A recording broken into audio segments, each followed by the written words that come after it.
ವಿನಾಶಕಾರಿ ಭಾಷಣದ ಇದು ಅಸಹಿಷ್ಣುತೆಯ ಪರಮಾವಧಿ ಇದು. ಅಂದರೆ ಈಗ ನೀವು 2.5 ವರ್ಷದ ಬಗ್ಗೆ ಮಾತಾಡಿದ್ರು ನಿಮ್ಮ ಮೇಲೆ ಒಂದು ದ್ವೇಷ ಭಾಷಣ ಅಂತ ಹಾಕ್ಬೋದು. 2.5 ವರ್ಷದ ಏನಾಯ್ತು ಅಂತ ಕೇಳಿದ್ರು, ನೀವು ಅವ್ರು ಜಾಡಿಸಿದ್ರು, ನೀವು ಅವ್ರನ್ನ ಸರಿಯಾಗಿ ಜಾಡಿಸಿದ್ರಿ ಅಂತ ತಿಳ್ಕೊರಿ ದ್ವೇಷ ಭಾಷಣ ಅಂತ ಹಾಕ್ಬೋದು. ಈ ರೀತಿ ಪ್ರಯೋಜನಗಳು ಈ ಕಾನೂನದಲ್ಲಿ ಇರ್ತಾರೆ. ದುರಾಡಳಿತ ಯಾರೂ ಪ್ರಶ್ನೆ ಮಾಡಬಾರ್ದು. ಇದ್ರೊಳಗ ಭಾಳ ವೇಗ ಇಟ್ಟಾರೆ.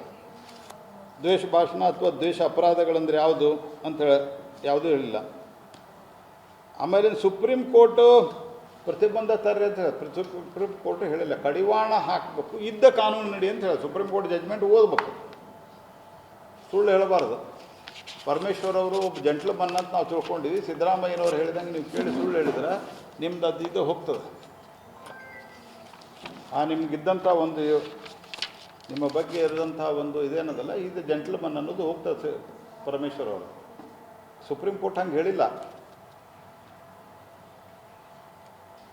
ಮತ್ತು ಈಗ ಹಿಂದೆ ಮಾಡಿದಾರಲ್ಲ, ಯಾರು ಮಸೀದಿಯಿಂದ ಕಲ್ಲು ಹೋಗಿದ್ರು ಅವ್ರು ಬುಲ್ಡೋಜರ್ ಹಚ್ಬೇಕು ಅಂತ ಹೇಳಿದ್ರು. ಅದಕ್ಕೆ ಅವ್ನು ಸೀದಾ ಜೈಲಿಗೆ ಹಾಕಿದ್ರು. ಇವರು ನಮ್ಮ ವಿಕ್ರಮನ್ನ.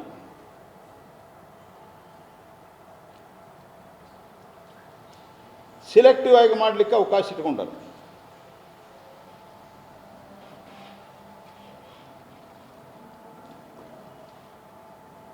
ಆದ್ದರಿಂದ ಇದರದ್ದು ಕಾಗ್ನಿಸಬಲ್ ಮತ್ತು ನಾನ್ ವ್ಯಾಲ್ಯುಬಲ್ ಮಾಡಿರೋದು ಇದು ದುರುಪಯೋಗ ಆಗ್ತದೆ ಮತ್ತು ಈ ಸಂವಿಧಾನದ ವ್ಯಾಪ್ತಿಯನ್ನು ಮೀರದ ಇದಕ್ಕೆ ಕಾನೂನು ಮತ್ತು ರಾಜಕೀಯ ಹೋರಾಟವನ್ನು ನಮ್ಮ ಪಕ್ಷ ಮಾಡ್ತದೆ. ತೆಲಂಗಾಣದಲ್ಲೂ ಸಹ ಇದೇ ಮಾದರಿ ಒಂದು ಕಾನೂನು ತರಲಿಕ್ಕೆ ಸರ್ಕಾರ ಕರ್ನಾಟಕ ಮಾದರಿ. ಇಲ್ಲೇ ಕಾಂಗ್ರೆಸ್ ಪಾರ್ಟಿದ್ದು ಇದು ಆಲ್ ಇಂಡಿಯಾ ಅಜೆಂಡಾ ಇದು. ಇಲ್ಲಿ ತಂದದ್ದು ಅಂತಂದ್ರೆ ವಿಶೇಷವಾಗಿ ಹಿಂದೂ ಪರವಾಗಿರುವಂಥ ಸಂಘಟನೆಗಳನ್ನು ಹಣಿಲಿಕ್ಕೆ ಮಾಡ್ತಾ ಇರುವಂಥ ಇದು. ಅದಕ್ಕಾಗಿ ಇತ್ತೀಚೆಗೆ ಅವರು ಚಕ್ರವರ್ತಿ ಸೋಲಿಬಲಿ ಅವ್ರ ಮೇಲೆ ನಿರ್ಬಂಧ ಹಾಕುವ ಪ್ರಯತ್ನ ಮಾಡಿದರು. ಆನಂತರ ವಿಕ್ರಮ್ ಹೆಗ್ಡೆ, ಈ ರೀತಿ ಅನೇಕರ ಮೇಲೆ ಅವರು ಮಾಡ್ತಾ ಇದ್ದಾರೆ. ಪೊಲೀಸರಿಗೆ ಅನಿಯಮಿತ ಅಧಿಕಾರ ಕೊಟ್ಟು ದಮನಕಾರಿ ಪ್ರವೃತ್ತಿ. ಇದನ್ನು ನಾವು ಎಲ್ಲ ರೀತಿಯಿಂದ ಹೋರಾಟವನ್ನು ಮಾಡ್ತೀವಿ. ಪಕ್ಕಾ ವಾಕ್ ಸ್ವಾತಂತ್ರ್ಯದ ಹರಣನೆ ನೋಡ್ರಿ. ಹಿಂದೆ 1952 ಚುನಾವಣೆಗಿಂತ ಮೊದಲು 2 ಪತ್ರಿಕೆಗಳು ನೆಹರು ಅವರ ನಿಲುವನ್ನು ಟೀಕಿಸಿ ಮಾಡಿದ್ದು. 1952 ಚುನಾವಣೆ ಆಯಿತು, ಫಸ್ಟ್ ಚುನಾವಣೆ. ಕಾನ್ಸ್ಟಿಟ್ಯೂಯೆಂಟ್ ಅಸೆಂಬ್ಲಿ ಒಳಗೆ ಪಾಸಾಗಿದ್ದಂಥ ಸಂವಿಧಾನ ಅವರಿಗೆ ಮ್ಯಾಂಡೇಟ್ ಸಿಗೋವರೆಗೂ ಪಂಡಿತ್ ನೆಹರು ಅವರು ವೇಟ್ ಮಾಡಲಿಲ್ಲ. ಅವರು ಆರ್ಟಿಕಲ್ 90ಗೆ ತಿದ್ದುಪಡಿ ತಂದು ಯಾರೂ ನಮ್ಮ ಸರ್ಕಾರ ಟೀಕೆ ಮಾಡಬಾರ್ದು ಅನ್ನುವ ರೀತಿಯಲ್ಲಿ ಕಾನೂನು ತೊಗೊಂಡ್ರು. ಅವ್ರಿಗೆ ಮ್ಯಾಂಡೇಟೇ ಇರಲಿಲ್ಲ. ಇನ್ನೂ ರಾಷ್ಟ್ರೀಯ ಸರ್ಕಾರ ಇತ್ತು ಅದು.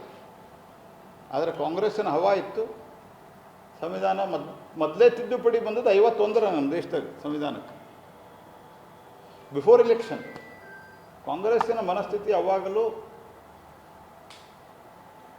ಜನ ತಮ್ಮನ್ನು ಟೀಕೆ ಮಾಡುವ ತಾವು ರಾಜರು ಅನ್ನುವಂಥ ಮಾನಸಿಕತೆ ಒಳಗಿದ್ದಾರೆ.